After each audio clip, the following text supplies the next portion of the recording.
Nigerians have continued to give their opinions on President Bola Tinubu's inaugural speech on ways to improve the country's economy and create a unified exchange rate. A number of Nigerians believe President Tinubu should be given the benefit of the doubt for his government to introduce policies capable of driving his plans.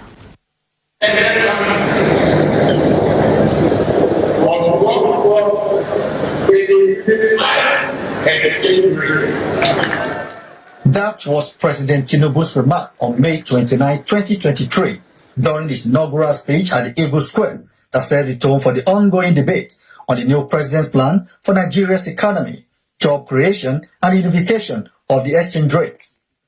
Businessmen, policy analysts, and economists, however, want Nigerians to give the Tinubu administration time to settle down to roll out his plans to move the nation's economy forward. So I'm extremely optimistic. I'm saying he's a stable person. Even his greatest critic will say he's a stable person. So we expect that what he says is what he means. And he's been saying some of these things for a very long time.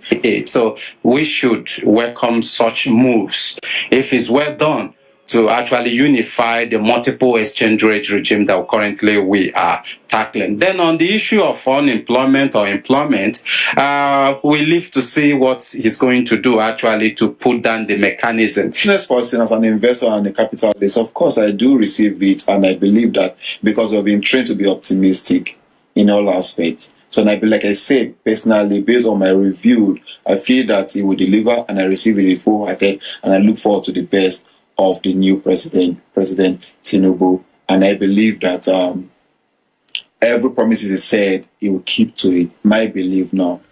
While expressing fears about the ability of the new administration to execute all its plans for Nigeria and our people, this category of Nigerians, however, called on President Tinubu to roll out policies that will bet his renewed hope.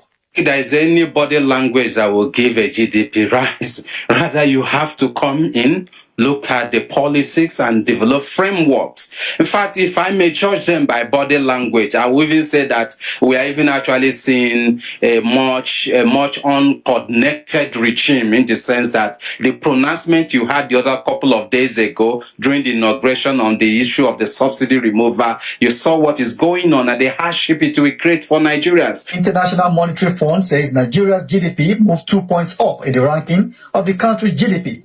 But the progress cannot be said to reflect on the economy and livelihood of the people, ranking it 142nd in the overall prosperity index ranking. This expert says fixing power and security could be the magic wand to turn around the country's economy. Indirectly, his message is that it's going to shrink the government, allow private participation and all that, which is good. So creating the jobs, just create the enabling environment. Everybody's not saying the same thing. We don't need government to run any business anymore. If you have enough electricity supplied by the distribution companies, it will augment, not just an outright policy decision or pronouncement.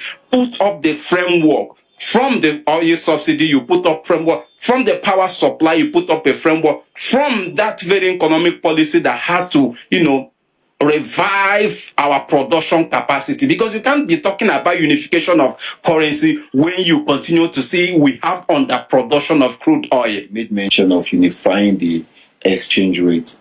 That has actually been one of the major issues we are facing, whereby importers find it difficult to get forex in terms of bringing goods, and even the local manufacturers trying to export, it becomes an issue.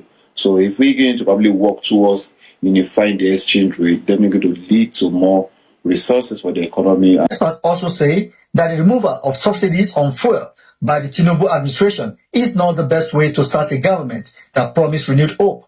We are confident that the constitution of his cabinet will determine the success or otherwise of the new government in the next 4 years. Lanre Babalola, AIT News, Abuja. Economists in Nigeria say the state should only be allowed to access loans based on their viability and capacity for repayment. This follows the huge debt profile left behind by the immediate past state governors, which has left a massive economic burden, not just for the new governors, but for future generations.